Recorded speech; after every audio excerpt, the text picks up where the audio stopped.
De la paracha, de Nassau, comme on le sait, il y a le défilé des princes qui étaient à la tête des tribus, qui viennent amener leur cadeau d'inauguration du tabernacle.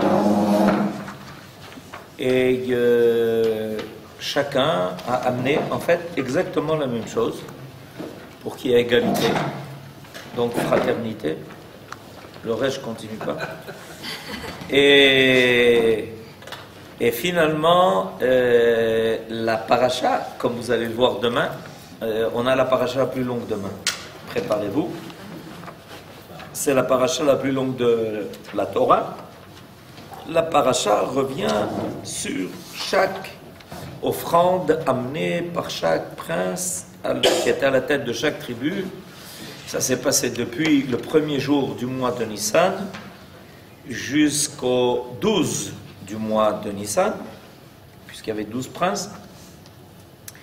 Donc il y a eu l'inauguration du tabernacle pendant ces 12 jours-là. Et mon cher Rabbeinu a eu des questions qui se sont posées à propos précisément de ce défilé des princes. Première question, dans quel ordre devait-il apparaître? C'est une question déjà qui a une certaine importance, à qui il faut donner la préséance, qui doit être à la tête, qui doit venir au milieu, qui doit venir à la fin. C'est déjà une question qui se pose. Chaque chose a un ordre. Le monde dans lequel on est a un ordre. Il y a une autorité, il y a un ordre, etc. La deuxième question, c'est que si on fait rapidement le compte, dans les 12 jours de défilé des 12 princes, chaque jour pour chaque prince, il y avait évidemment Shabbat. Et ça pose une deuxième question pas facile au niveau de la halakha. Pourquoi? Parce que, est-ce que le prince, pour qui ça tombait pendant Shabbat, et vous voyez donc que l'ordre avait quelque chose de déterminant, parce que ça allait déterminer aussi quelle tribu amènerait son offrande pendant Shabbat. D'accord? Alors la question qui s'est posée à Moshe Rabbeinu, ce prince-là qui allait amener son offrande, est-ce qu'on avait le droit d'offrir ses sacrifices pendant Shabbat? On a un principe très simple et très important au niveau des korbanot qui sont amenés Shabbat.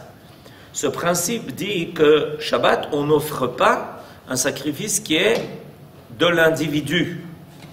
Les seuls sacrifices qui sont offerts Shabbat sont les sacrifices qui sont du Tzibour, c'est-à-dire qui sont offerts au nom de tout Israël. Par exemple, le Korban Atamid, ce qu'on appelle le sacrifice perpétuel, par exemple, Korban Amoussafin, Nachon. Mais ça, c'est offert au nom de tout Israël. Or, ici, le prince amenait son sacrifice au niveau individuel. Alors, quel est donc... Ça représentait quand même... Ça représentait quand même quoi? Sa tribu. Alors, a priori, ça pourrait être le teroutz, ça pourrait être la solution qui est amenée à la question posée, mais c'est pas tout à fait évident, parce que qui est-ce qui dit qu'on a le droit de transgresser Shabbat pour une tribu? Si c'est un sacrifice, en plus de ça, il y a autre chose qui est important, c'est que ce sacrifice, c'est un sacrifice qui est volontaire. Les sacrifices qui repoussent le Shabbat sont les sacrifices qui ne sont pas volontaires, sont les sacrifices qui sont des sacrifices imposés par la Torah. La Torah a fixé un jour, un temps à ces sacrifices-là. Donc, étant donné que là, comme on dit, comme le sage nous dit, à pêche et assar ou à pêche et itir, la même bouche qui nous a interdit de transgresser Shabbat, c'est la même bouche, celle de Akadosh Baruch Hu, qui nous a recommandé d'amener les sacrifices nécessaires. Mais, quand quelqu'un amène volontairement un sacrifice, ça ne repousse jamais Shabbat. Tu as décidé d'offrir un sacrifice, pas de problème, amène-le demain. Pourquoi aujourd'hui Shabbat? C'est pas aussi simple que ça d'offrir un sacrifice Shabbat. Il faut l'égorger, il faut le dépecer, il faut le mettre sur l'autel et il faut le brûler. Oh, pas Shabbat. Ok. Si c'est Akadosh Baruch Hu qui l'ordonne, on comprend. Mais si c'est quelqu'un qui le fait à titre volontaire, individuel, ça devient un grave problème. Alors, toutes ces questions se sont posées à Moshe Rabbeinu. Ça nous paraît tout simple, ça, que les princes, à la fin de la parashat Nassau, amènent leur offrande pour l'inauguration du tabernacle. Mais en réalité, ce n'est pas de l'évidence. Il y a des questions qui sont posées. Et par l'intermédiaire des questions apportées, on va peut-être comprendre des choses importantes. Alors voilà. Vayomer Adonai el Moshe. Nasi echad layom. Nasi echad layom yakrivu et korbanam lachanukat hamizbeach. Première remarque, ça vient de Akadosh Baruch Hu. Mais l'Éternel dit à Moshe qu'un jour, un prince, si vous voulez le mot en grec, vous l'avez, un jour, un autre prince présente leur offrande pour l'inauguration de l'autel. Donc Akadosh Baruch Hu, déjà, amène ces sacrifices amenés par chaque prince à un niveau d'ordre divin. Alors ensuite, Akadosh Baruch Hu commence à fixer l'ordre. Regardez, c'est Akadosh Baruch Hu qui fixe l'ordre. Vayahi amakriv bayom arishon et korbano, Nachshon ben Aminadav le Matei Yehuda. Et il décide que le premier sera Nachshon ben Aminadav, qui était le prince de la tribu de Yehuda. On se rappelle de lui, pourquoi? Parce que c'est le premier qui avait sauté dans la mer pour que la mer s'ouvre. Donc, bien que Yehuda soit le quatrième dans l'ordre de naissance, Reuven, Shimon, Lévi, Yehuda, il est le premier dans la marche du camp d'Israël, comme vient de dire David, Malchut, celui qui représente donc la royauté. Donc Akadosh Baruch Hu décide aussi de l'ordre dans lequel les princes vont amener leur korban. À propos de cela, nous dit le Rav Munk, selon Rashi, Moshe ne savait encore comment il devait les présenter, si c'était par ordre d'âge ou suivant la place qu'ils occupaient dans la marche. En effet, il y avait une marche bien précise dans le désert, selon quel ordre les tribus devaient progresser, jusqu'à ce qu'il apprit de Akadosh Baruch Hu qu'ils devaient se présenter selon l'ordre de marche, chacun son jour. C'est par là que Moshe a pris, donc il était déjà capable de faire le compte, puisqu'il savait quel jour ça allait commencer. C'est par là que Moshe a appris que le Shabbat devait être transgressé pour les sacrifices des princes. Parce qu'à partir du moment où Akadosh Baruch Hu lui dit, voilà, c'est dans cet ordre-là, et pendant 12 jours d'affilée, l'un après l'autre, il est clair que en l'espace de 12 jours, il y a obligatoirement Shabbat au milieu. Donc, Moshe Rabbeinu apprend de la bouche de Akadosh Baruch Hu que Shabbat sera aussi transgressé pour les sacrifices de tel prince. Mais c'est également en raison de la merveilleuse entente qui régnait entre ceux-ci que cette transgression fut autorisée. L'Éternel leur dit, vous avez fait l'honneur les uns aux autres. Moi, je vous ferai honneur en vous sacrifiant mon Shabbat, afin qu'il n'y ait pas d'interruption dans vos sacrifices. Et c'est pourquoi les sacrifices des princes, quoique tous identiques, sont détaillés un par un dans le texte de la Torah. Alors, quelque chose de très beau. C'est-à-dire que les princes ont accepté l'ordre. En effet, l'aîné, Reuven, on peut dire, pourquoi lui le premier? Il y a toujours quelqu'un qui est là pour dire pourquoi c'est pas moi le premier. D'accord? Il veut jamais être le deuxième, il veut toujours être le premier. Et voilà que les Nessiim ont accepté l'ordre et que chacun a fait l'honneur à l'autre. Celui qui était après, celui qui l'a précédé a fait l'honneur à celui qui l'a précédé. Akadosh Baruch Hu a dit, kol hakavod lachem. Si vous vous conduisez comme ça, alors moi aussi, je laisse ma place et je suis d'accord, puisque vous le faites avec une telle belle intention, une telle belle kavana, alors je suis prêt à ce que ça se passe aussi Shabbat. Il faut savoir qu'il y a des cas, c'est intéressant parce que on trouve un certain nombre de cas où malgré la gravité du Shabbat, Akadosh Baruch Hu a permis, autorisé et des fois même indiqué qu'un événement important mette de côté le Shabbat, ou alors même que l'on puisse comprendre qu'Akadosh Baruch Hu n'a pas vu en cela une transgression du Shabbat. Alors, quelques exemples. Le don de la Torah, c'est fait Shabbat. Autre exemple, quand on est rentré en Eretz Israël, la première ville a été conquise Shabbat. La ville de Yéricho, vous savez comment les murailles sont tombées. Les Kohanim, chaque jour, ont fait le tour des murailles. 1, 2, 3, 4, 5, 6, 7. Le 7e jour, ils ont fait 7 fois le tour des murailles. Et le 7e jour, c'était Shabbat. Donc les murailles de Yéricho sont tombées Shabbat. La conquête d'Eretz Israël a commencé effectivement le jour du Shabbat. Et effectivement, si on a la nécessité de faire la guerre, on a le droit de le faire Shabbat. Comme vous l'avez dit tout à l'heure, au niveau individuel, la Brit Mila repousse le Shabbat. Donc on voit qu'il y a quelque chose d'intéressant, un thème qui revient à propos de la Torah, d'Eretz Israël, de la Kedusha d'un juif.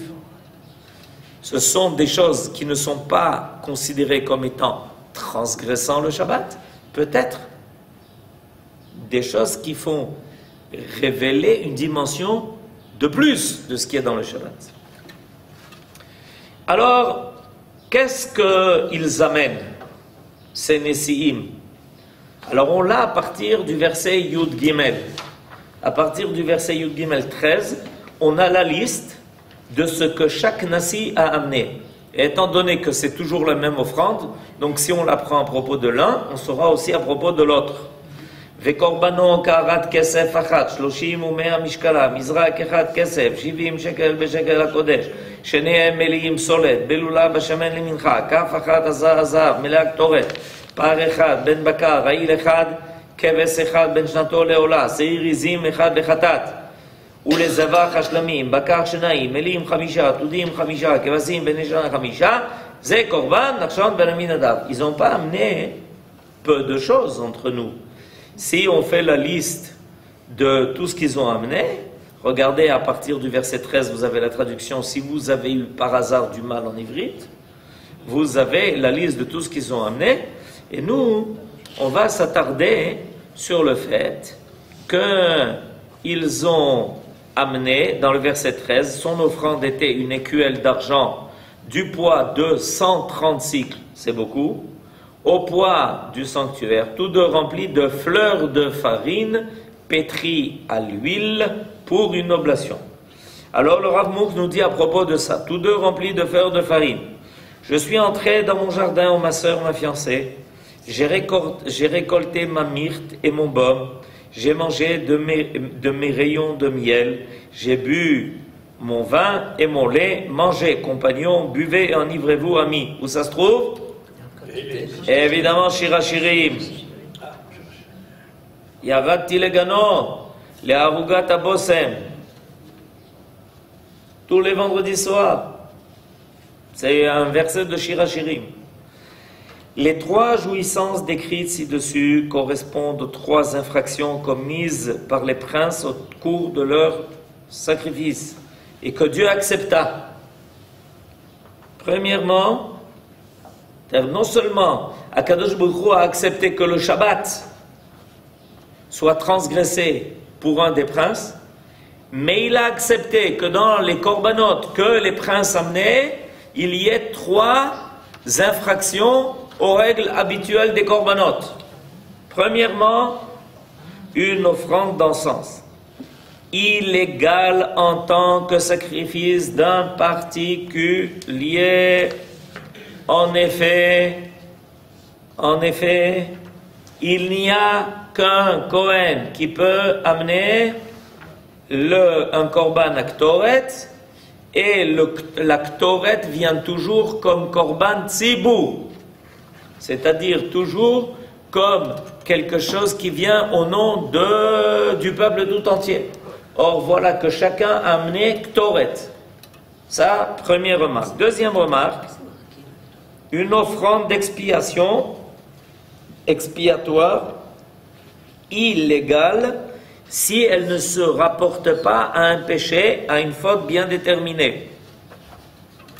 En effet, j'explique, il y a, on l'a appris d'Afka cette semaine, au Kollel, il y a deux corbanotes qui sont destinés à faire expier les fautes. Le korban khatat et le korban hacham. D'accord? Maintenant, si quelqu'un veut amener de sa propre volonté, les itnadev, d'amener de sa propre volonté un korban au Beth Amikdash, il peut ou il peut pas? Il peut. D'accord? Mais il y a une restriction à cela. Il ne peut offrir de sa propre volonté qu'un korban rola ou un korban shlamim. Rola, c'est holocauste. Shlamim, c'est le korban le plus simple. Mais quelqu'un ne peut pas se porter volontaire pour amener un korban khatat. Pourquoi? Parce que le korban khatat vient du mochet. Et ce korban, il est destiné à celui qui a fauté. Si quelqu'un vient au Beth Amikdash et il amène avec lui un korban et il dit au Kohen, voilà, j'ai amené un korban khatat. Quelle est la question que lui pose le Kohen? Quelle faute as-tu fait? Quelle faute as-tu fait? Aucune faute, j'ai envie d'amener un korban khatat. Le Kohen lui dit, rebrousse. Va chercher autre chose. Pourquoi? Parce que tu ne peux pas te porter volontaire pour amener un korban qui vient expier une faute que tu n'as pas fait. Ça ne marche pas. C'est pas logique. Or, les Nessim l'ont fait. Ça, c'est la deuxième chose qui était une transgression, où on le voit dans le verset 16. Seir izim echad le khatat. Et c'est khatat. Ils n'ont pas fait de faute. Alors pourquoi ils amènent khatat? Transgression aux règles habituelles des korbanot.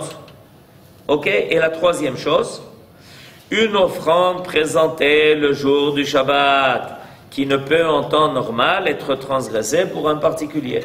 Donc les Nessim ont transgressé par trois choses les règles habituelles du service au Beth Amikdash, et Akadosh Baruch Hu a quand même accepté. À quel point Akadosh Baruch Hu était content de l'inauguration du temple, comme si il avait accepté que se fassent des choses qui sortent de l'ordinaire. Comme Akadosh Baruch Hu aime tellement les Juifs qu'il est d'accord qu'on transgresse Shabbat pour les sauver. Zéro. Rashi souligne que les sacrifices cités ici étaient volontaires, ce qui justifierait que la qualité de fleurs de farine offerte suffit à une oblation d'un tel caractère. Par contre, il reconnaît que nulle part il n'est prescrit de l'encens à un symbole particulier, ni qu'il en soit brûlé sur l'autel extérieur, sauf dans le cas présent, qui constitue donc une dérogation exceptionnelle. Non seulement un particulier a amené la ktoret de l'encens, et en plus cet encens, où est-ce qu'il a été offert? Il a été offert sur l'autel sur lequel d'habitude on amène des sacrifices, alors que dans le temple, on avait un autel pour l'encens. Et là, l'encens amené par les princes a été offert sur l'autel des sacrifices. Dérogation. Quant à l'expiatoire, il devait en principe expier une impureté causée par une tombe inconnue ou par une impureté douteuse. Pourquoi est-ce qu'ils ont amené ce korban khatat? Ça nous rappelle le début du livre de Job. Job était un tzaddik. C'est comme ça qu'on comprend l'histoire de Job. Il est éprouvé, et en tant que tzaddik, il est censé affronter l'épreuve, bien que ça paraît injustifié. Et qu'est-ce que l'habitude, une des choses que Job avait l'habitude de faire, chaque jour, il amenait des corbanotes, des sacrifices expiatoires. Ah oui, pourquoi? Il dit, peut-être que mes enfants ont fauté. Peut-être qu'ils ont fauté. Alors, pour être sûr que ses enfants, chaque jour, terminent leur journée sans aucune faute, il avait l'habitude chaque jour d'amener des corbanotes ratat pour expier leurs fautes. Alors, ces princes-là, c'est ce qu'ils ont fait. Ils se tentaient donc une responsabilité vis-à-vis de leur tribu, et peut-être que quelqu'un dans la tribu a fauté. Alors, ils ont amené korban ratat. La dérogation est donc une preuve d'affection considérable dont jouissaient les princes de la part de Dieu en raison de sacrifices volontaires. Quant au sacrifice du prince de la tribu d'Éphraïm qui fut offert le Shabbat, voir notre explication. Alors maintenant on le sait, le secret. Le secret c'est que la tribu pour qui ça tombait d'amener le sacrifice Shabbat était la tribu de Éphraïm. Alors évidemment, c'est une question qui est intéressante en soi. Une question qui est intéressante en soi. Pourquoi c'est tombé sur la tribu de Éphraïm? C'est pas par hasard, puisque c'est Akadosh Baruch Hu qui a décidé évidemment de l'ordre des choses. Qu'est-ce que vous dites, David? Srout Yosef. Srout Yosef. Ah, vous avez lu déjà? Il n'a pas la patience, c'est incroyable. Le Midrash décrit en outre comment les nations du monde s'étonnèrent de voir deux arches, côte à côte, en tête du camp d'Israël. Quand les Bnei Israël, alors maintenant pour comprendre ça, comme vient de nous lire notre ami, on reprend les choses un peu en arrière. Quand les Bnei Israël allaient dans le désert, à la tête du peuple, il y avait deux aronotes, deux arches. Et ceux qui voyaient le peuple avec les deux arches à leur tête se posaient la question de savoir qu'est-ce qu'il y a dans ces deux aronotes qui marchent côte à côte. L'une était l'arche sainte, dans laquelle il y avait les deux Luchot Abrit. Et à côté se trouvait l'arche de Yosef, ancêtre de la tribu d'Éphraïm. On leur répondit, parce qu'ils s'étonnaient, dit comment vous mettez l'arche de quelqu'un qui est mort à côté de Etzraïm? Une chose et son contraire. Vous avez compris ce que je viens de dire? L'arche dans laquelle étaient les deux tables de la loi, plus le Sefer Torah que Moshe Rabbeinu avait écrit, Etzraïmi la Machazikimba. Et vous mettez côte à côte une arche dans laquelle il y a qui? Yosef, qui est mort. Quoi? Ça dit qu'il n'est pas mort vraiment. Ah, ça y est, on y arrive. On leur répondit que Yosef avait droit à cet honneur parce qu'il avait été un véritable tzaddik, observant les 10 commandements dès avant qu'ils n'eussent été promulgués. Et Dieu lui avait fait la promesse de sacrifier un jour son Shabbat en son honneur. Parce qu'il avait, écoutez bien, lui-même si bien respecté le Shabbat. Yosef, avant que la Torah n'ait été donnée, déjà avait respecté Shabbat. On le voit, comme il le marque ici, cette référence, c'est un midrash qui est amené sur un verset dans Bereshit. Qu'est-ce qui est marqué dans ce verset? C'est intéressant de le voir parce que le midrash fait un beau diouk. Il fait une belle précision. Et il apprend de cette précision dans le verset que Yosef respectait Shabbat. Alors, vous savez qu'est-ce que ça m'a rappelé? Ça m'a rappelé Parce que Yosef, il était où? Il est en Égypte. Ça m'a rappelé les Juifs qui demandaient une dérogation le Shabbat pour ne pas aller faire leurs examens. On est d'accord? Il fallait le faire. Moi, j'écris pas le Shabbat. On disait au prof. Je dis, nous regardez. C'est quoi cette histoire? Non, moi, j'écris pas le Shabbat. Il fallait le faire. Alors, regardez. Il est marqué quand les frères de Yosef sont descendus la deuxième fois en Égypte et qu'ils sont venus le voir, ils ont amené avec eux Binyamin. Vayar Yosef itam et Binyamin. Vayomer la asher al beito ave et anashim abaita. Alors dit Yosef à celui qui était préposé à la direction de sa maison, Yosef était prince, il lui dit, regarde, amène cela, il ne s'était pas encore révélé à ses frères, amène-les à la maison, utvoar tevach, et il faut préparer à manger ce qu'il faut, ve'achen, et prépare.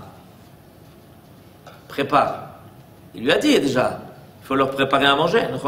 Pourquoi il y a marqué ve'achen? Alors le Midrash apprend de là que ça fait référence à ce qu'ensuite les enfants d'Israël vont entendre dans le désert, que chaque vendredi, ils devaient préparer ve'achen, le'achin. Il fallait préparer parce que Yosef se préparait à manger avec ses frères Shabbat. Alors il avait dit à celui qui était préposé à la direction des affaires de sa maison, il lui dit, écoute, demain c'est Shabbat, ya Habibi. Étant donné que demain c'est Shabbat, maintenant il faut préparer tout ce qu'il faut préparer. Comme plus tard, les enfants d'Israël, eux, vont recevoir l'ordre. Donc Yosef avait déjà la notion du Shabbat et il savait qu'il fallait respecter Shabbat. Et bien qu'il soit en Égypte et qu'il menait les affaires de toute l'Égypte, le Shabbat, il travaillait pas. Il était en congé. C'était son congé officiel. Imaginez-vous un peu. Alors, Akadosh Baruch Hu dit, Kol hakavod. Si déjà, toi, Yosef, avant même que je n'ai donné l'ordre du Shabbat, tu respectais le Shabbat, viendra un jour où le prince de ta tribu viendra m'amener un sacrifice Shabbat et je l'accepterai. Ani le dodi, ve dodi li. Shabbat shalom.